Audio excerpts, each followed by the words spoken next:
அல்லாவின் ஷரியத்தை, ரபுல் ஆலமீனுடைய அந்த கட்டளையை முழுமையான முறையில் நிறைவேற்றுகின்ற பட்சத்தில் அல்லாஹு தஆலா எண்ணிலடங்காத நன்மைகளை அந்த ஜனாசாவுடைய விஷயத்தில் தருகிறார். அவர் ஜனாசா பாவியோ பாவி இல்லையோ, ஒரு மூமின் இறந்து போயிட்டாருன்னு சொன்னா அவரை கண்ணியப்படுத்தணும்.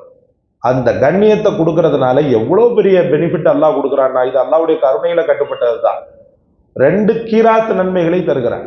ஒருத்தர் ஜனாசாவின் காரியங்கள்ல அப்படியே கலந்து கொண்டு ஜனாசா தொழுகை முடிக்கிற வரைக்கும், அப்புறம் ஜனாசாவை புதைக்கிற வரைக்குமே கூடவே இருக்கிறார்.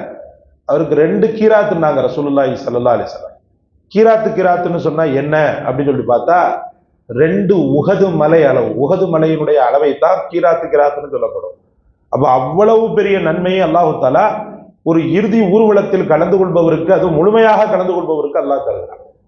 பொதுவாகவே ரபுல் ஆலமீன் உபகாரத்தை ரொம்ப பிரியப்படக்கூடியவர். ஒரு ஒரு ஒரு அடியான் இன்னொரு அடியாருக்கு செய்யக்கூடிய உபகாரத்தை ரொம்பவுமே பிரியப்படக்கூடியவர்.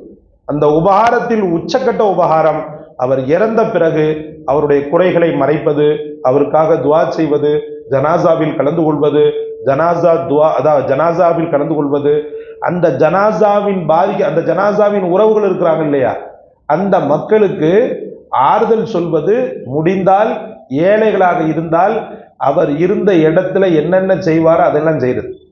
சமூகம் இப்படி ஒன்று சிந்திச்சிட்டாலே போதும், இந்த உலகத்துல யாருமே வறுமைக்கு வாழ மாட்டாங்க. ஒரு ஜனாசா ஒன்று கையறு நில, இப்ப கூட சமீபத்தில் கூட நான் சொன்னேன், தற்கொலை பண்ணிட்டார், கடன்னால தற்கொலை பண்ணிட்டார்.